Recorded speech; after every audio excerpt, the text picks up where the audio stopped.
qu'il faut dire d'autre? Recording is on. En quel modèle t'es en insertion ou pas?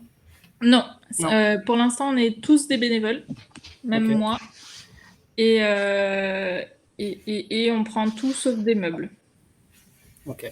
Et l'idée, c'est d'avoir en fait des ateliers qui ne soient pas pour les bénévoles, mais pour tout le monde.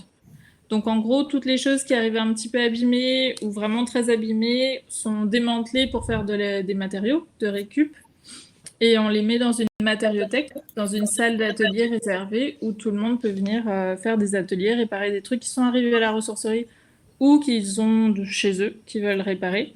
Et on organise des ateliers en fonction de la demande, en fonction des envies des bénévoles et en fonction des arrivages en ressourcerie. Mais du coup, sur cet atelier RH, si vous êtes tous bénévoles, ça va être un petit peu décalé ou enfin voilà, parce que du coup, on risque de parler principalement salariés. Après, voilà. J'ai pas compris. Ouais, je sais pas. Je me trompe ou Nel, mais c'est sûr qu'on est sur des modèles, en tout cas ceux que je connais qui sont autour de la table, on est plutôt sur des modèles salariés. Et comme la thématique elle est plutôt autour du volet RH, il faudra qu'on voit comment on peut raccrocher ou comment le questionnement de la gestion des ressources humaines de bénévoles, c'est un petit peu différent que la gestion des ressources humaines de salariés. Voilà, c'était ça. Non, mais j'ai bien l'intention de salarier quelqu'un. C'est pour ça que je suis là. Oui. Moi, je peux pas continuer comme ça. Ok. Du coup, j'ai plein de questions. Et j'avais une autre bénévole qui gère un peu tout ça et qui a envie de gérer salariés ou stagiaires pour commencer. Et en fait, elle peut pas venir parce qu'elle travaille. Donc, je vais prendre plein de notes. Bonjour à Flora et bonjour à Emma. Bonjour à tous, désolé du retard. Du coup, on était en train de proposer un petit tour de table rapide de présentation, si vous voulez vous présenter.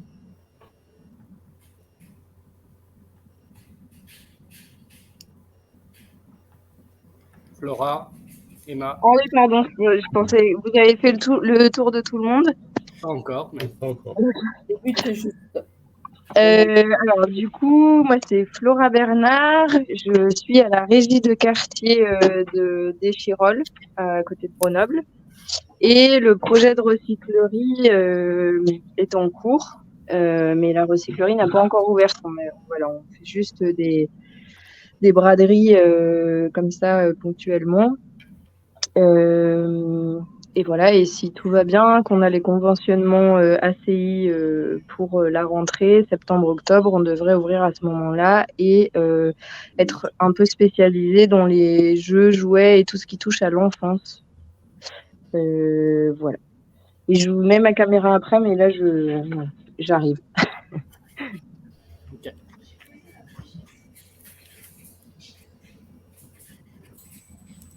Bonjour. Nous, du coup, on est le SICTOM de la région luçonnaise. Bonjour. Et du coup, on est là surtout pour écouter ce que vous avez à dire. On a un projet de faire des réparations de choses qui sont réemployables, mais pas, enfin, qui sont à réparer et qu'il n'y a pas encore sur le territoire. Très bien. Noureddin. Bonjour, moi c'est Noureddin Adassen, donc je suis le coordinateur de Ulysse Grenoble Solidarité, ressourcerie. Voilà, donc qu'est-ce que je pourrais dire de plus?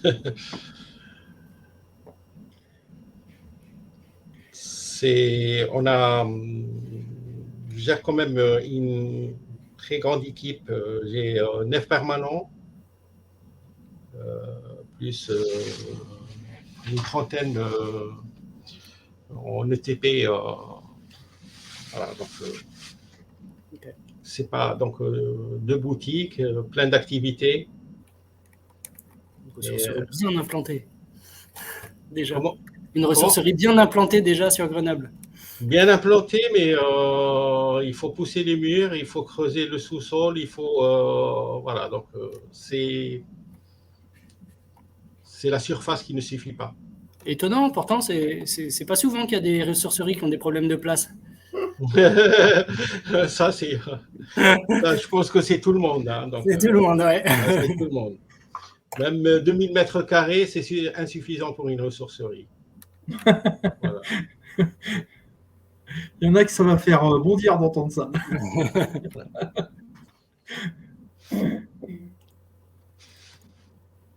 Ok, on a fait le tour. On va parler... Oui, je pense. David, c'est bon? Ouais, là j'ai fait du partage d'écran. Est-ce que ça fonctionne? Non. Non. Non. Tac. Ah, voilà. Je me présente peut-être? Attends, on va y aller. Ah. Alors, tac. Ça marche. Voilà. Donc déjà, bienvenue à tous sur notre tout premier webinaire. Voilà, c'est un petit peu nouveau pour nous. Donc je vais d'abord présenter un petit peu rapidement l'association du réseau régional des ressourceries et recycleries Auvergne-Rhône-Alpes, donc qui a pris ce nouveau nom là depuis février 2022 suite à l'ouverture à l'ensemble des acteurs du réemploi solidaire d'Auvergne-Rhône-Alpes. Donc ça, c'est une nouveauté puisqu'avant le réseau était uniquement un réseau d'adhérents du réseau national des ressourceries. Et donc aujourd'hui, c'est vrai que ça change beaucoup le paysage et les différences de structures qu'on peut accueillir. Donc là, le sujet qui va être abordé aujourd'hui, de manière générale, ce sont sur les ressources humaines et notamment quel enjeu en fait il y a pour les structures du réemploi solidaire. Donc les enjeux qui peuvent être divers puisque c'est des enjeux tant sur le plan humain et fonctionnement de la structure, mais également l'impact aussi sur les activités. Donc le webinaire est enregistré et puis donc il sera mis ensuite en replay notamment sur le site internet. Pendant la durée des interventions, le mieux c'est de couper son micro, ça évite les interférences. Vous pouvez utiliser, donc, si vous avez des questions à poser, le chat qui se trouve donc en milieu en bas de votre écran. Et donc, suivant les discussions qu'il y aura, donc, seront alimentées par de la documentation, des questions éventuellement qui pourraient être posées et qui nécessiteraient bien sûr d'avoir un peu plus de renseignements. Donc le déroulement, donc là on fait l'introduction de voilà, 5 minutes. On va présenter donc 3 intervenants que sont Marc Bourguin de la ressourcerie Passiflore, Nel Bernanos de Trimaran et Guillaume Benoît donc, de la ressourcerie du Pays d'Issoire, qui vont alimenter un petit peu les sujets de discussion sans pour autant avoir vocation à être des experts et à prétendre apporter toutes les solutions aux questions qui pourraient être posées, puisque le but de ce webinaire, c'est avant tout d'être dans du partage. Et donc, on va aborder 4 sujets. Donc, le recrutement des salariés, qui est un sujet qui a été aussi pour lequel on a invité Noredine, justement, de la ressourcerie d'Ulysse Grenoble Solidarité, qui avait des questions à ce sujet. On abordera la question du règlement intérieur dans la structure, la gestion des arrêts de travail et le comité social et économique dans les structures. Puis on laissera une partie de questions-réponses. Donc je prendrai compte des questions qui seront posées notamment dans le chat pour balayer ensuite ces questions-là avec nos intervenants. Et puis donc nous ferons une conclusion de ce petit webinaire à la fin. On fera un petit sondage aussi pour savoir ce que vous en avez pensé. Donc je vais laisser Marc tout d'abord se présenter et présenter sa structure. Oh la vache, t'as été chercher une photo loin sur Internet, là. Ouais, bah, t'étais... C'est ça. Donc, je m'appelle Marc Bourguin et je suis directeur de Passiflore, qui est un chantier d'insertion sur Tullin, en Isère. On est force isérois aujourd'hui. Et du coup, Passiflore, c'est plusieurs activités, une ressourcerie, un atelier bois et un atelier conditionnement.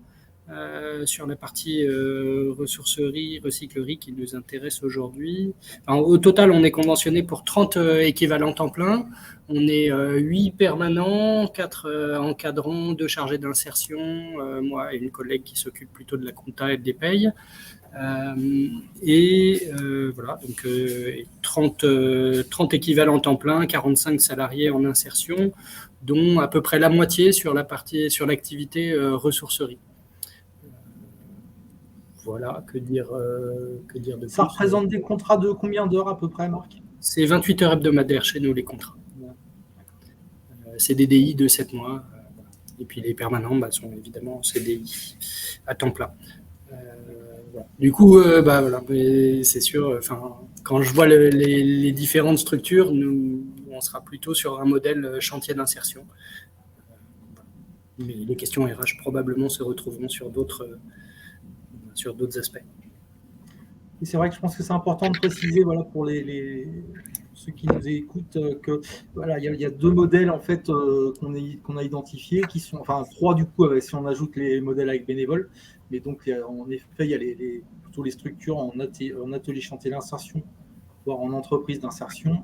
Et puis donc il y a ce qu'on appelle plutôt des structures d'emploi pérennes qui n'ont pas vocation à faire de l'insertion, mais qui peuvent quand même faire de l'accompagnement par d'autres types de contrats dont on parlera tout à l'heure, et dont Guillaume est ici le représentant.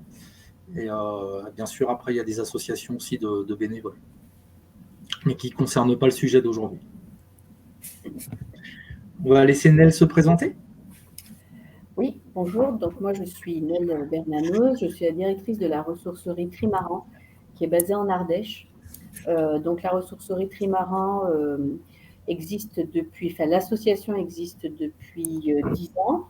Nous avons accueilli nos premiers salariés dans le cadre de l'atelier chantier d'insertion en 2014. Et actuellement, donc, nous avons un conventionnement pour 19 ETP. Nous sommes 8 permanents, ce qui représente aujourd'hui exactement 39 salariés en tout. La ressourcerie Trimaran a 2 sites, donc un situé en zone plutôt rurale à Les Ollières-sur-Eyrieux et un autre sur la préfecture de l'Ardèche, qui est la plus petite préfecture de France, 9000 habitants, en Ardèche, avec une activité de ressourcerie. Et puis nous avons développé 2 ateliers, un atelier de création d'articles de petite maroquinerie à base donc de tout ce qui est réemploi, en ce qui concerne le cuir, les bâches, les tissus techniques. Et puis on a un autre atelier de réparation de vélos et customisation de vélos qui peuvent être donc sur commande selon la volonté du client. Voilà. Merci Nel. On va laisser la main à Guillaume. Bonjour à tout le monde. Guillaume Benoît, je suis le coordinateur de l'association La Ressourcerie du Pays d'Issoire, dans le Puy-de-Dôme, au sud de Clermont-Ferrand. L'association existe depuis 5 ans. Elle travaille de façon assez hybride, on va dire, puisqu'on est une structure d'emploi pérenne avec 14 permanents dans l'équipe, qui sont un peu plus de 10 équivalents temps plein. Et on a une convention de partenariat avec notre communauté d'agglomération qui emploie un chantier d'insertion de 10 personnes, qui sont à 26 heures par semaine, qui sont mis à disposition de l'association pour le travail de collecte à domicile et d'accueil des dons. Donc, un contexte un peu particulier, ce qui a ses avantages et ses inconvénients, mais on est en plein dans le sujet ressources humaines. Du coup, je n'ai pas été au bout de la présentation pour ce qui me concerne. Je suis coordinateur en fait de l'association régionale. Et donc, avec le soutien de la région Auvergne-Rhône-Alpes, on porte un programme sur l'année 2022, dont la mise en place de webinaires qui vont alimenter en fait un centre de ressources pour que ça puisse être à disposition et des adhérents et aussi des non-adhérents et des porteurs de projets de ressourcerie, recyclerie sur le territoire. Donc, c'est vraiment la vocation en fait de ce type de webinaire, c'est d'alimenter un petit peu des ressources pour apporter et des réflexions pour, on va dire, les montées en compétences des structures et aussi de l'accompagnement, notamment pour les nouvelles structures et les porteurs de projets. Du coup, je vous propose, si vous le voulez bien, Marc, Nel et Guillaume, juste de comment ça se passe un recrutement chez vous. Alors, on a identifié 2 types de recrutement. Il y a bien sûr les postes permanents et les postes de salariés en insertion ou en parcours emploi compétences, je pense, chez Guillaume, voire service civique. Est-ce que vous pouvez rapidement nous dire le recrutement chez vous, comment il s'organise? Allez, je démarre. Je n'avais pas coupé mon micro, mince, je n'ai pas suivi la première consigne. Du coup, chez nous, un recrutement commence classiquement par un besoin et une fiche de poste. Que ce soit pour les salariés permanents ou les salariés en parcours, on va faire des fiches de poste qui vont être diffusées différemment. Pour les salariés en insertion, ça va être désormais via la plateforme Inclusion. Pour les permanents, je diffuse via Pôle emploi, via Alpes Solidaires et via d'autres plateformes, notre page Facebook, etc., qui marche plutôt pas mal. Tous les supports qu'on peut essayer de trouver. Ensuite, je réceptionne les CV. Sur la fiche de poste, typiquement la dernière fois, quand j'ai recruté un encadrant, j'avais mis un intitulé de poste chef d'équipe en me disant que ça pourrait toucher des gens et un public un peu plus large parce que le métier d'encadrant est peu connu. Au final, j'ai été surpris parce que les 6 candidatures que j'ai reçues, c'était tous d'anciens encadrants techniques d'ACI. Donc finalement, ça s'est pas révélé une stratégie payante, mais je pense que c'était une idée en tout cas.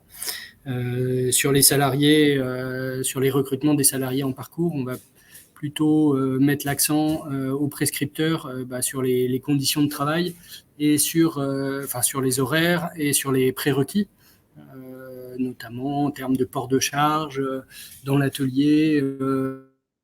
On a eu dans l'atelier bois, par exemple, des gens qui nous étaient orientés, qui étaient asthmatiques. Ça a été compliqué avec les poussières de bois. Donc, essayer d'identifier en amont ces contraintes-là et ces prérequis-là. Que dire de plus sur la fiche de poste? C'est pas mal déjà, mais les autres compléteront. Et ensuite, une fois qu'on reçoit les candidatures, alors là, je vais séparer, pareil, pour les salariés en parcours. Donc, on réceptionne les candidatures au fil de l'eau, on relance les prescripteurs quand il y a besoin, et on organise des informations collectives. Sachant qu'on recrute 4-5 personnes par mois, on organise des informations collectives par type de métier ou par atelier. On va faire visiter la structure, montrer les postes, que les gens ils visualisent bien là où ils vont travailler.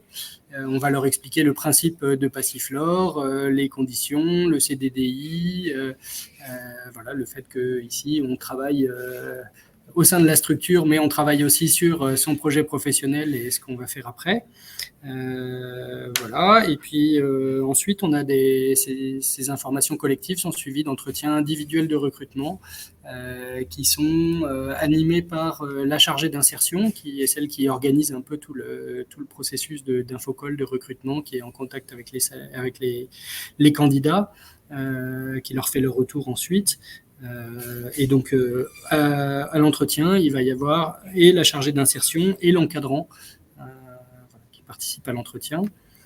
À l'issue de l'infocall, on se retrouve, donc là, c'est moi, j'interviens, on fait une réunion de débrief entre l'encadrant, le CIP et moi, pour parler des différents profils et arbitrer sur qui on prend pas. Avec l'intérêt que moi j'y vois, que j'ai pas participé aux entretiens, du coup je suis un peu plus détaché, je peux arbitrer de manière un peu moins dans l'empathie. C'est toujours difficile quand on a rencontré les gens, etc.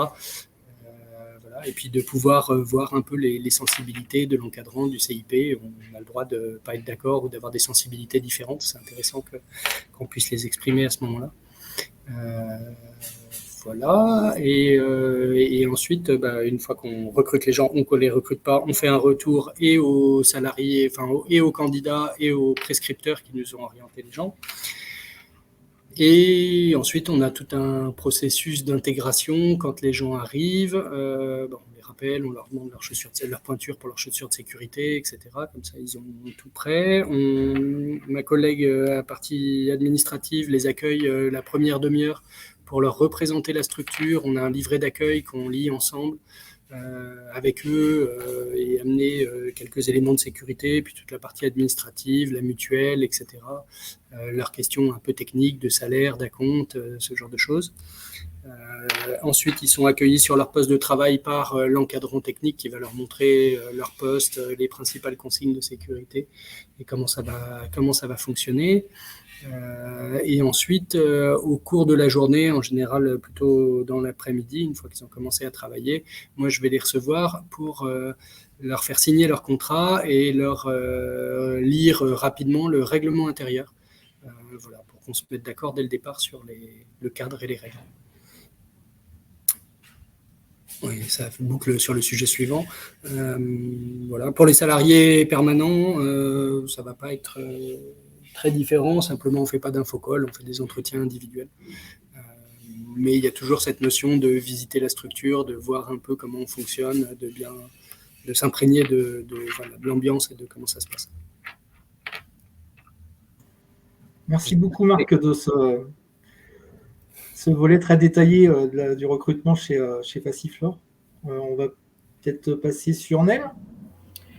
Oui, donc moi je vais peut-être mettre plus en relief certaines choses parce que le circuit est à peu près identique à ce que fait Marc.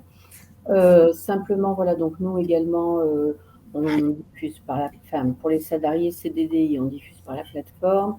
C'est effectivement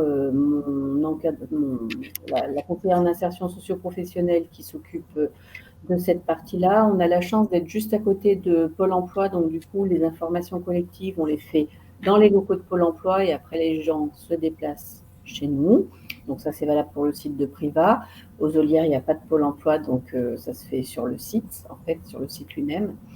Et puis, effectivement, après, c'est effectivement la CIP et l'ETI concernés par le recrutement qui font l'entretien.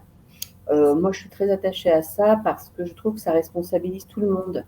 Ça responsabilise tout le monde et dans le choix, parce que c'est vrai que, comme le disait Marc, de voir les personnes, on dit voilà, ils sont en galère, il n'y a que nous, c'est une chose, mais après, il y a aussi une réalité, c'est qu'on a une boîte à faire tourner et que si on intègre quelqu'un dans une équipe, ça veut dire que l'équipe compte sur cette personne au même titre que les autres.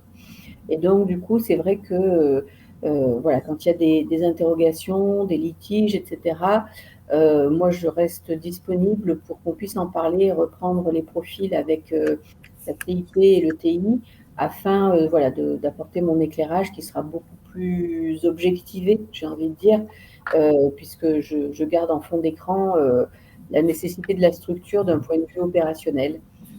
Voilà, sachant qu'effectivement, je pense que c'est important le retour qui est fait au prescripteur de dire pourquoi on n'a pas pris la personne à tel moment, est-ce que c'est un problème juste de sureffectif et qu'on n'a pas de place pour tout le monde, ou en tout cas, qu'est-ce qui serait à retravailler par rapport à une prochaine candidature.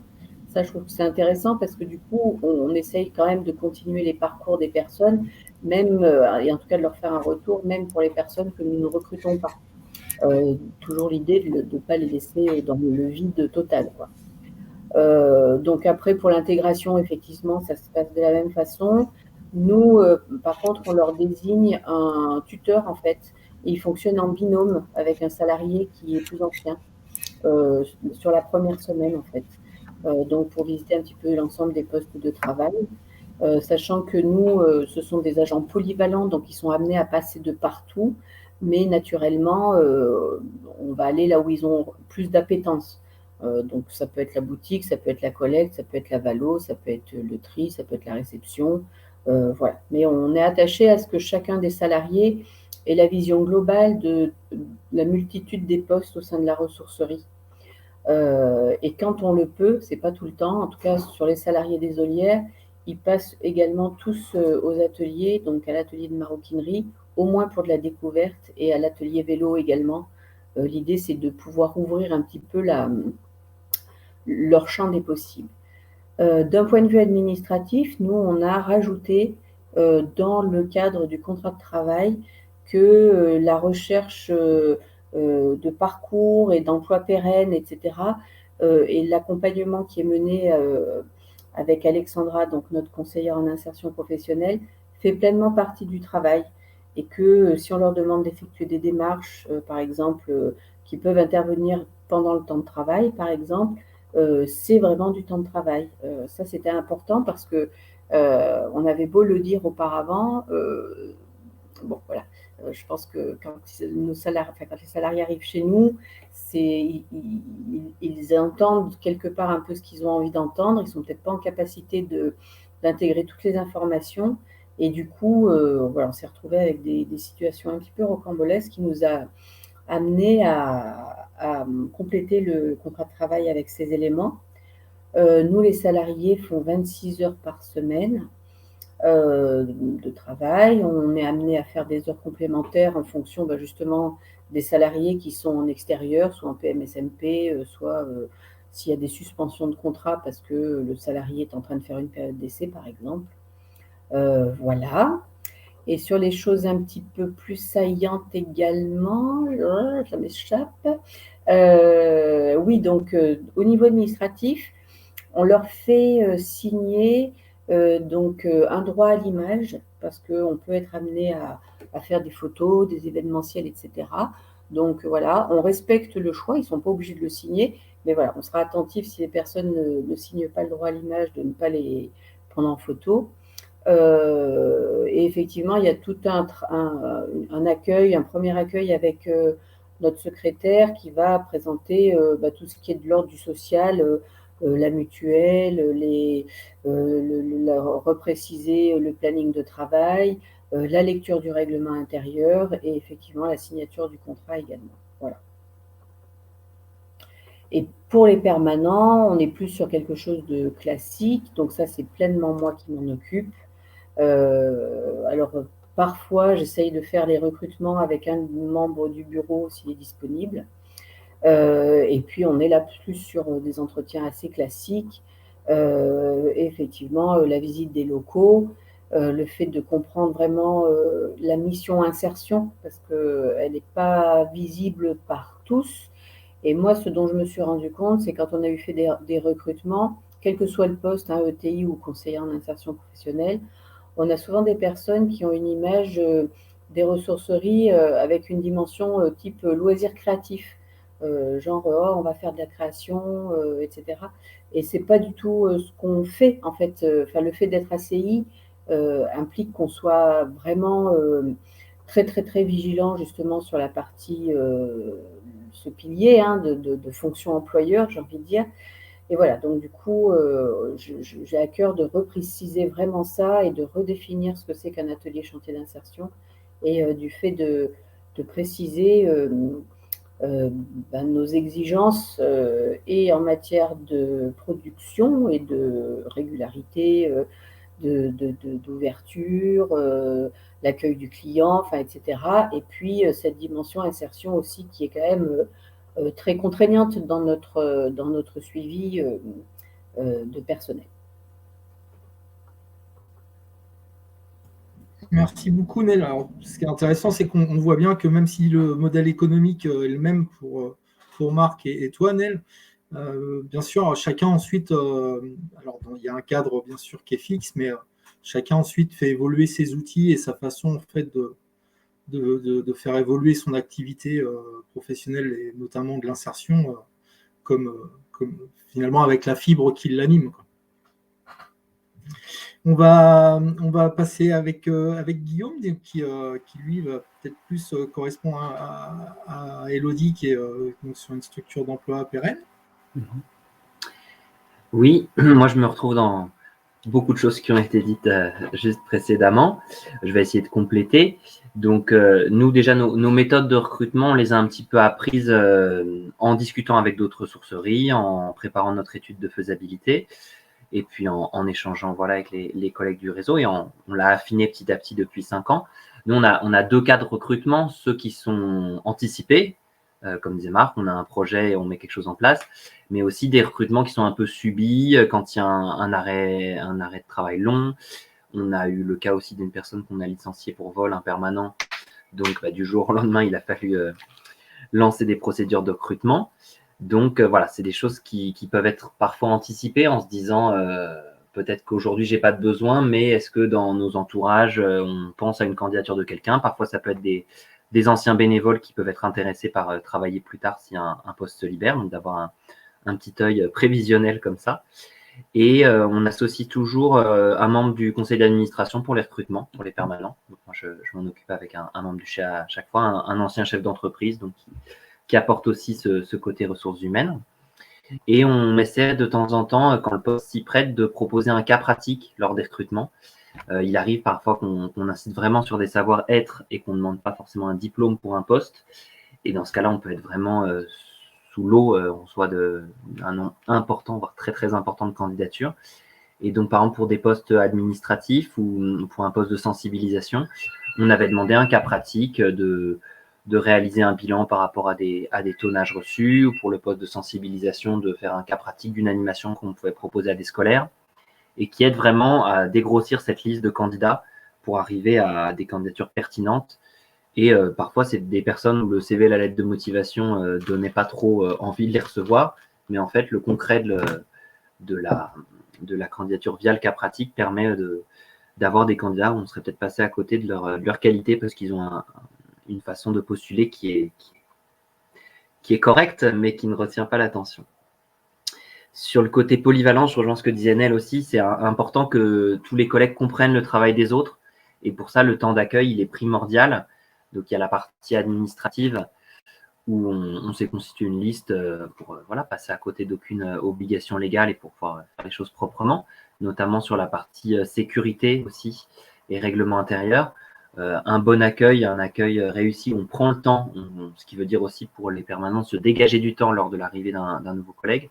Ça permet d'éviter des situations, je pense à des mauvaises utilisations d'outils, par exemple, pour le côté sécurité, ou des problèmes de règles. Si elles ne sont pas correctement expliquées dès le début, c'est compliqué de remettre des nouvelles règles une fois que des mauvaises habitudes sont prises.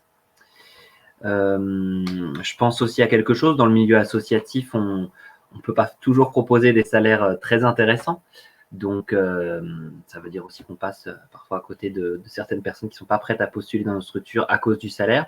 Mais il faut pouvoir aussi réfléchir à proposer des avantages, pas financiers, mais notamment de flexibilité du travail, de disponibilité de l'équipe, qui peuvent faire pencher la balance et dire on n'a pas un gros salaire à proposer, mais travailler dans une ressourcerie en économie sociale et solidaire, ça apporte aussi autre chose. Et une dernière chose de mon côté, on travaille donc avec les 3 acteurs du service public de l'emploi pour des contrats aidés, sous la forme des parcours emploi compétences. Donc, Pôle emploi pour le grand public, les missions locales pour les jeunes et Cap emploi pour les personnes en situation de handicap.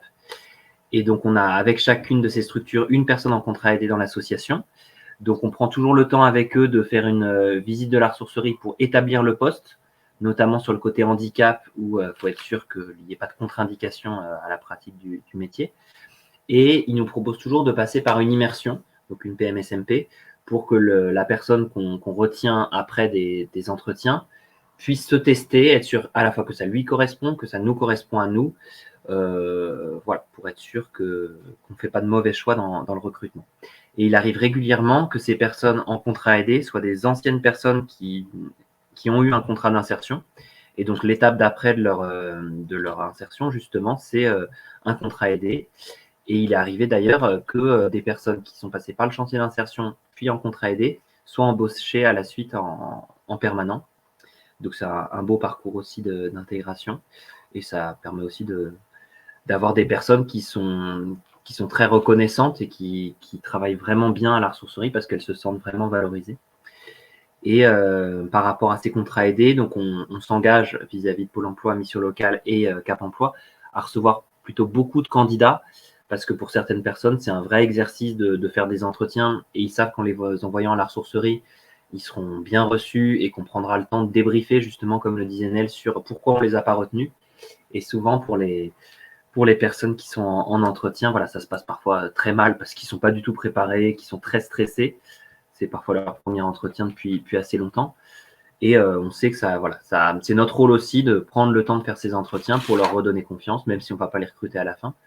Et Pôle emploi, Mission Locale, Cap Emploi sont très friands de retours détaillés sur comment s'est passé l'entretien pour pouvoir ensuite donner des conseils et que la personne gagne en confiance par la suite pour ses futurs entretiens.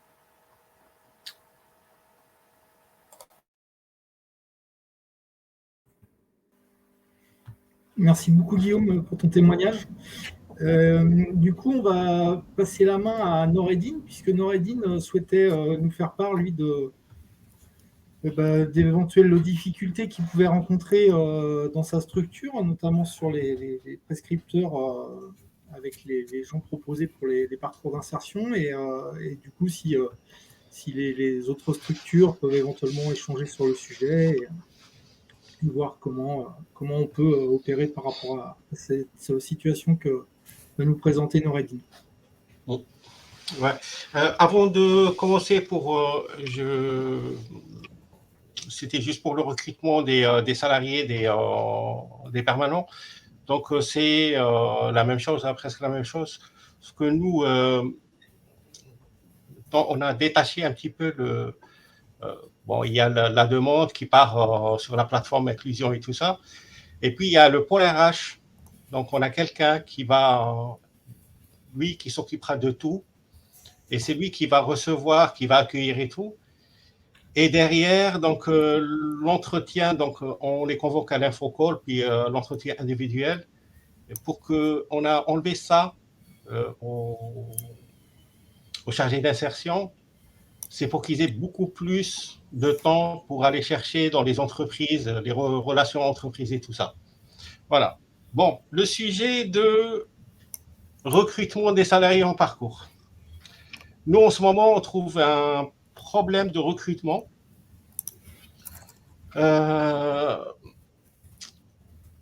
Pour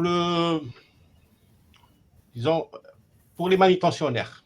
Bon, manutentionnaire, c'est pas un poste qui est très qualifié. Hein. C'est porte de charge, c'est s'assurer que quelqu'un est en bonne santé et qu'il peut porter des charges et tout ça. Sauf que là, depuis quelques mois, les prescripteurs, tout ce qu'on nous envoie, c'est ou des primo-arrivants, donc il y a un handicap de langue, ou des reprises de justice. Donc c'est ce qu'on faisait Grenoble Solidarité avant, donc c'était presque la moitié de l'équipe, c'était des reprises de justice. Même maintenant, si quelqu'un il se fait contrôler, il dit je travaille à Grenoble Solidarité, tout de suite tu sors de prison. Donc on s'était fait même une image pour la police et tout ça, comme quoi donc tous les salariés qui sont ici, c'est des gens qui sont orientés par le SPIP ou c'est des reprises de justice. Donc, comme on a eu la dernière fois, on a eu deux, il y a un qui nous a un petit peu qui a fait un peu de mal, disons, à l'équipe. Donc, c'est des manipulateurs, c'est des personnes qui sont, et qui peuvent. Je me suis dit, allez, cette fois-ci, il faut qu'on se repose. On les reprendra plus tard. On a une bonne équipe là. On les reprendra plus tard, mais pas pour le moment. Et je n'ai pas envie que les sandwichs disparaissent des frigos. Voilà, c'était les cas. Hein, donc, comme maintenant, on a des personnes, déjà, on a 6 personnes qui partent en formation du français. Donc, ça impacte aussi la production. Et du coup, donc, c'est des bons bosseurs. Mais, sauf que il faut déjà, donc, de un, le projet professionnel avec ces personnes, c'est un peu long. Donc, ce n'est pas au bout de 6 mois qu'on va qu'on va avoir une sortie positive. Donc, ça va être un peu plus long. Déjà, donc, qu'ils maîtrisent le français, qu'ils fassent des ateliers, tout ça. Et on s'était dit non. Donc, si on va avoir encore d'autres personnes qui vont intégrer l'équipe, donc ça veut dire que là, la production s'arrête. Si on les envoie tous en formation, donc on ne peut pas avancer. Voilà. Mais on n'a pas d'autres choix. Donc, tout ce qu'on reçoit, c'est ça.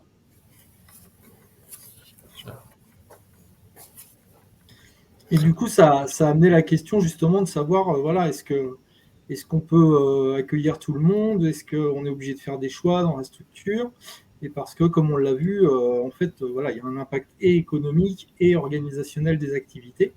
Et du coup, peut-être certains d'entre vous peuvent prendre la parole et dire voilà, comment eux, ils se sentent par rapport à ces situations-là et comment ils agissent également, et d'un point de vue des recrutements et d'un point de vue de la relation avec les prescripteurs et de la gestion, bien sûr, de leurs activités par rapport à ces aléas.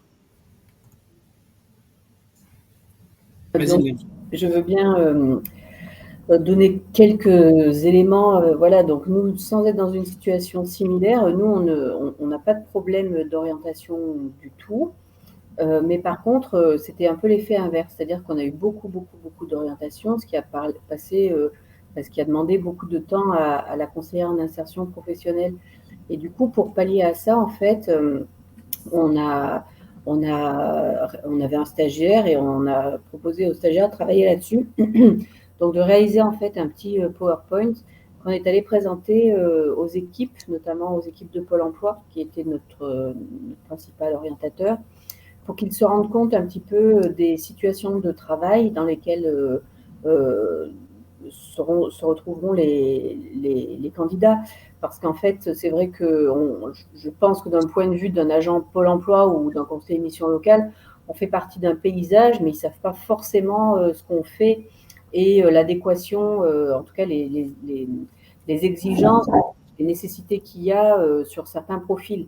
Donc, du coup, on a fait un petit visuel qu'on est allé présenter lors d'une réunion d'équipe au niveau des conseillers Pôle emploi pour que chacun ait bien en tête ce que les freins éventuels que eux peuvent déceler. Par exemple, effectivement, il y a beaucoup de stations debout.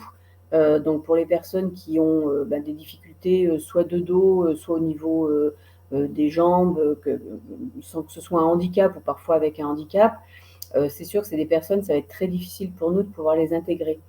Et puis, donc voilà, donc ça a été plutôt payant, en tout cas pour nous. On a des orientations qui sont bien plus qualifiées et qui sont où le taux de transformation positive, on va dire, si ça débouche sur un recrutement, est plus intéressant. Et puis, par ailleurs, c'est vrai que sur la question, donc nous, sur le site de Priva, on a beaucoup de personnes également qui sont issues de l'immigration et qui ont une difficulté, dont la seule souvent difficulté est la langue française. C'est vrai que nous, du coup, on essaye vraiment de respecter un équilibre dans les équipes. Donc nous, on respecte la parité, donc on est moitié homme, moitié femme, ça c'est obligatoire, enfin pour nous en tout cas. Et puis, on essaye, voilà, effectivement, d'avoir sur les équipes un tiers, par exemple, de personnes qui ne maîtrisent pas la langue française, un tiers de jeunes, parce que c'est un temps pareil, on a eu énormément d'orientation de jeunes qui créent de nouvelles difficultés qu'on n'avait pas imaginées non plus. Voilà, en fait, c'est vraiment la gestion des équilibres, je pense, qui est compliqué, et c'est aussi pour ça que je pense que c'est important que ce soit les encadrants techniques qui fassent les recrutements, parce que eux savent pertinemment les profils qu'ils cherchent sans que ce soit des choses qui puissent être objectivées sur une annonce. Et c'est eux qui voient aussi la capacité des personnes à s'intégrer avec l'équipe actuelle, parce que c'est vrai que les équipes, elles sont en mouvance très régulièrement. Nous, on intègre des personnes à peu près tous les 2 mois. Et du coup, il faut sentir aussi comment se comporte l'équipe, etc. Voilà, pour ma part. Juste pour compléter, moi, effectivement, je pense qu'on a vraiment des enjeux de diversité des équipes. Et voilà, pareil, hein, on assume, mais c'est vrai que c'est difficile à comprendre pour les prescripteurs. Voilà, des fois, on refuse des gens parce qu'ils sont trop éloignés de l'emploi et qu'on sent ou on pressent qu'ils ne tiendront pas sur le poste. Des fois, on refuse des gens parce qu'ils sont trop proches de l'emploi et qu'ils n'ont pas besoin de nous. Ça, c'est encore compréhensible pour un prescripteur. Mais de dire à un prescripteur, celui-là, on ne le prend pas. Potentiellement, on aurait pu le prendre, mais pas en ce moment, au vu de la composition de l'équipe. C'est vrai que c'est un petit peu plus difficile à comprendre. Donc, il y a un vrai enjeu de partenariat, de communication avec les prescripteurs pour leur expliquer cet enjeu de diversité. Je pense qu'ils peuvent comprendre. Mais évidemment, hein, c'est facile à dire si on a suffisamment de candidatures et qu'on peut se permettre d'en refuser. Nous, clairement, on a eu des moments où on avait beaucoup moins de candidatures. Et, et comme il faut faire tourner, on accepte les candidatures qui nous sont envoyées. Et malheureusement, tant pis pour la diversité, mais dans une certaine mesure. Et on a aussi assumé d'avoir peut-être un peu moins de personnel à un moment donné pour pas créer une ambiance délétère au sein des équipes et faire que, au final, ça tire tout le monde vers le bas. Donc voilà, il y a un juste équilibre à trouver et c'est sûr que pour pallier aux difficultés de recrutement, j'aurais pas beaucoup d'autres solutions que d'essayer d'adapter les postes quand même, ça vaut le coup, surtout pour des gens qui parlent mal français, etc. On peut peut-être faciliter l'accès aux postes, mais aussi surtout la communication via les prescripteurs et essayer de garder le lien avec le prescripteur pour qu'il voit l'intérêt d'orienter des gens vers chez nous. Après, le contexte fait aussi que on a des prescripteurs qui parfois n'ont pas beaucoup de gens à nous envoyer non plus, quoi. Donc c'est pas qu'ils veulent pas, c'est qu'ils n'ont pas particulièrement de gens. Et puis je me posais la question, Noredine, aussi sur les formations français, sur le fait que ils vont tous en formation français, mais ils sont peut-être pas obligés d'y aller tous le même jour non plus aussi. Oui, donc après. Il y a 2 qui partent une demi-journée, les 3 autres partent une autre demi-journée, ouais. Avec aussi qui se rajoute la plateforme mobilité. Donc c'est le même qui fait le français, il fait aussi donc il passe la majeure partie de son donc j'ai augmenté le temps de travail pour pallier à ça. C'est pour que j'ai une équipe, on va dire un peu complète toutes les longues semaines, mais après, donc, il y a des personnes, leur projet, c'est tel qu'il faudrait les accompagner. Et c'est le français plus la plateforme mobilité, on le voit rarement. Donc, c'est un peu. Je ne dis pas que là, les personnes, donc c'est vrai, hein, les personnes qui ne maîtrisent pas le français, c'est les migrants et tout ça, c'est des bons bosseurs, c'est des gens qui ont de la valeur du travail, c'est des gens qui respectent très bien le supérieur, c'est des gens qui se donnent à fond, mais il faut équilibrer. Oui. Il faut équilibrer. Et là, donc, pour équilibrer, donc, parfois, on reçoit le temps qu'on aille les convoquer pour une infocall et tout ça. Ils ont trouvé du travail ailleurs. Parce que maintenant, donc, c'est bien, il y a, on va dire, il y a plus de demandes. Et c'est pour ça qu'on sait, nous aussi, donc il y avait des sorties positives, c'est parce que le marché commence à être bien pour le moment. Mais voilà, donc, et tout ce que je vois, parce que parfois, moi, je délègue, hein, je délègue au CIP, je délègue aussi aux encadrants, c'est eux qui font l'infocall et c'est eux qui, j'interviens qu'après où simplement, comme tu as dit, Marc, c'est pour être objectif et pour choisir entre les personnes. Mais là, tout ce qu'on reçoit, c'est ou les primo-arrivants. C'est pas pour le moment, donc ça sera plus tard. Donc, tant que j'ai on va dire, un nombre assez important qui ne maîtrise pas le français, ou c'est les repris de justice. Et là, pour le moment, non. Donc, eux, ils maîtrisent le français, mais je n'ai pas besoin d'une équipe comme ça. Sinon, ça sera des vols en interne, des manipulations, voilà. Donc, j'ai pas. Disons, je ne suis pas prêt pour le moment. Il faut que je me repose, on va dire, ou toute mon équipe se repose un petit peu. Et est-ce que vous avez recours aux heures complémentaires? je ne sais pas quel est le format des contrats de travail. Alors, le contrat de travail, nous, c'est 26 heures semaine. Donc, je leur fais des avenants à 34 heures. Et donc, ils le signent. Donc, ça ne sera pas des heures complémentaires. Ça sera 34 heures. Il sera payé 34 heures. Et donc, je le fais mois par mois, on va dire. Donc, là, ça fait 3 mois que les salariés qui devraient être à 26 heures, pour pallier au manque, donc ils font du 34 heures. Alors, après, juste une remarque par rapport à l'avenant.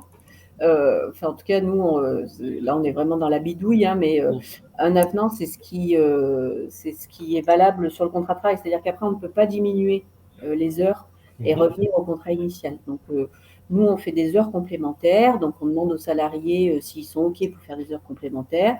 Ça ne modifie pas le contrat de travail. Comme on est sur du temps partiel, ce ne sont pas des heures supplémentaires, donc elles ne sont pas majorées. Mais ils sont plutôt contents en général. Hein, nous, on n'a vraiment aucune difficulté à faire des heures complémentaires, donc jusqu'à 30 heures semaine.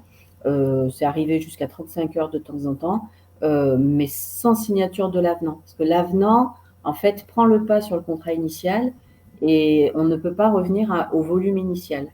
Mais nous, on met une date, de telle date à telle date. Donc, c'est des heures complémentaires, c'est un avenant qui le cite, mais il est stipulé qu'il commence de telle date et il finit à telle date.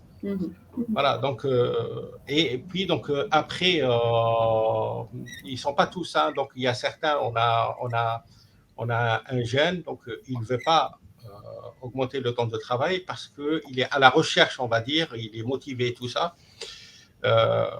Et puis, donc, quelqu'un d'autre aussi ne veut pas parce qu'il fait aussi des livraisons la nuit.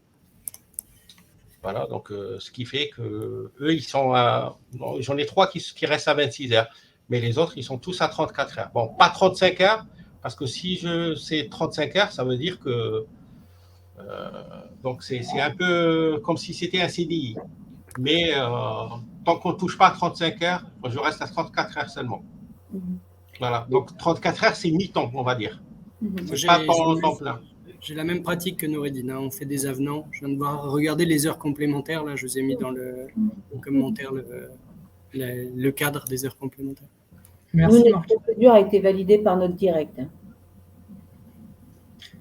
Enfin, en tout cas, on voit 2 possibilités d'agir. Il y a l'aspect vraiment organisationnel du temps de travail des salariés, et il y a aussi la partie diversification en fait, du public qui est accueilli, et du coup aussi voir la diversité au sein des activités. Est-ce que le public est plutôt sur une même activité ou plutôt une activité diversifiée et peut évoluer justement sur différentes tâches de cette même activité? Peut-être qu'il y a d'autres questions sur le recrutement. Pardon, juste une piste de solution, mais qui est quelque chose peut-être plutôt à long terme. Hein. Bien sûr, ça ne répondra pas immédiatement.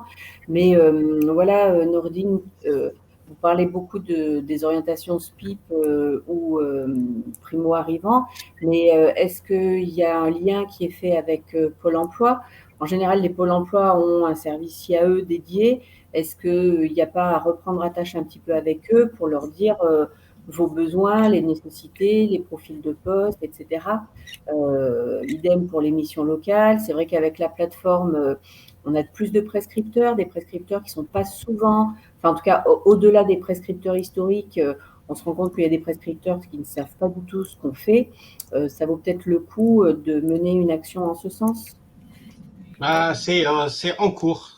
C'est en cours. Donc, mais c'est pas facile. C'est en cours.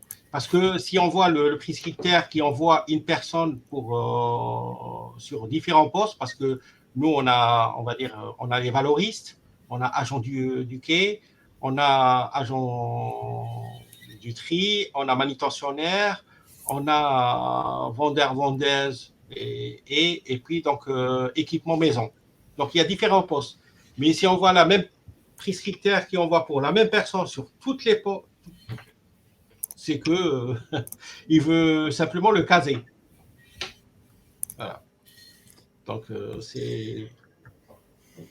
comme on va dire, comme nous on cherche des sorties positives, le prescripteur il cherche à aussi trouver une solution pour la personne qui suit. C'est juste le caser après, donc le lâcher comme ça et puis donc non seulement il maîtrise pas, donc nous on a remonté hein, Pôle emploi et tout ça, mais ça continue, ça continue parce qu'on ne peut pas dire non. Donc, sinon, c'est discriminatoire. On ne peut pas dire non, on ne veut pas de ces personnes. C'est juste en ce moment, voilà, on a une équipe et pour équilibrer, donc peut-être qu'on devrait, peut-être, là, tout à l'heure, ça m'est venu une idée, quand on va faire l'offre du poste, on dira maîtrise du français. Peut-être, si on a le droit de le faire ou pas, ça, je ne sais pas. Oui, bien sûr.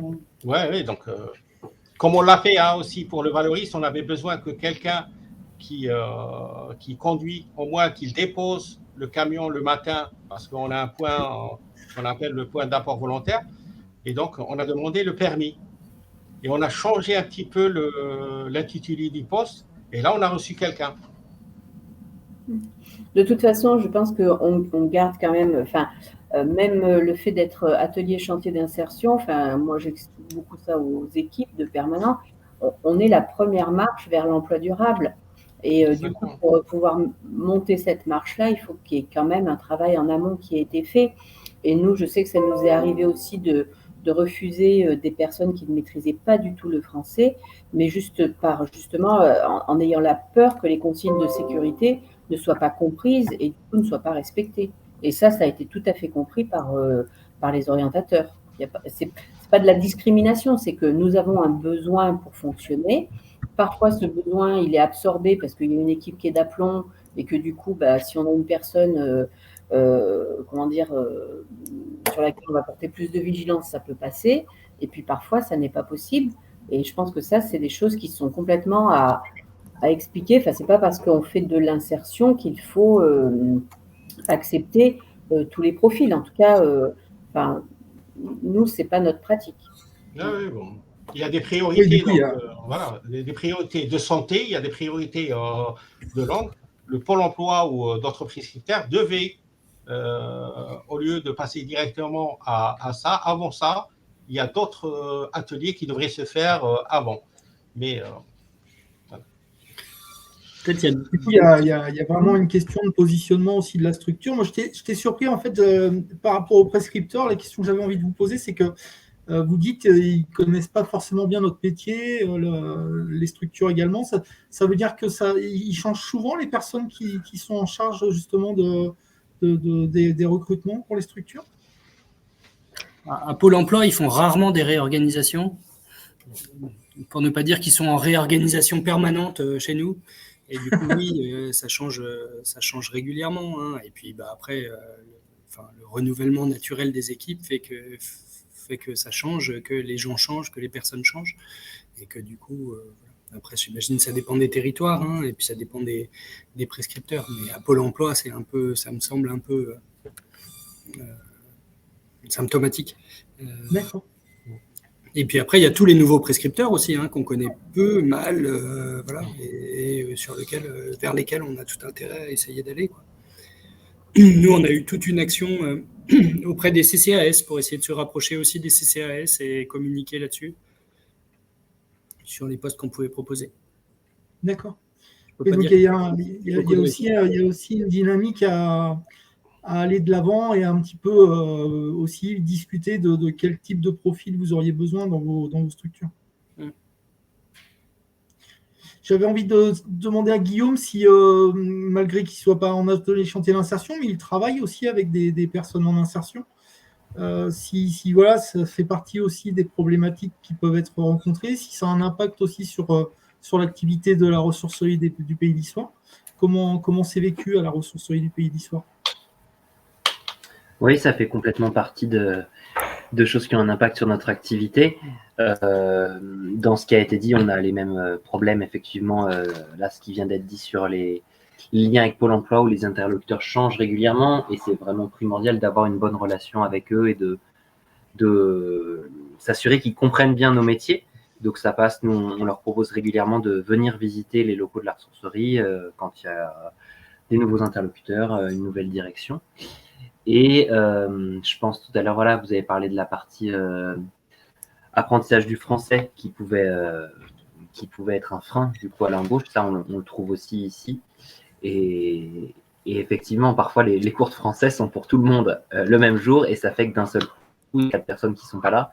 Bon, bah, ça s'anticipe un petit peu, mais ça fait partie du jeu de l'insertion. On sait qu'on n'aura pas l'équipe complète en permanence sur la ressourcerie parce qu'ils sont en stage, ils sont en formation, ils sont en cours de français langue étrangère. Donc, on essaie d'anticiper au maximum. Et puis, quand on ne peut pas l'anticiper, on le subit, mais on est suffisamment nombreux pour que l'activité ne soit pas trop impactée. Et au niveau de la diversité des publics au sein de la structure de la ressourcerie du Pays d'Histoire, vous essayez aussi de maintenir justement une diversité? J'ai pas bien entendu la fin de ta question, Sia. Sur la question de la diversité justement dans les structures pour éviter de rencontrer aussi trop de problématiques. C'est quelque chose auquel vous essayez d'être vigilant? Oui, et sachant que il y a beaucoup de diversité et il y a la limite aussi de ce qui va relever du secret médical, des informations qu'on ne peut pas savoir, que tout le monde ne peut pas savoir. Certaines personnes le savent. Enfin, je pense à des cas d'addiction, des cas de maladies en particulier. D'ailleurs,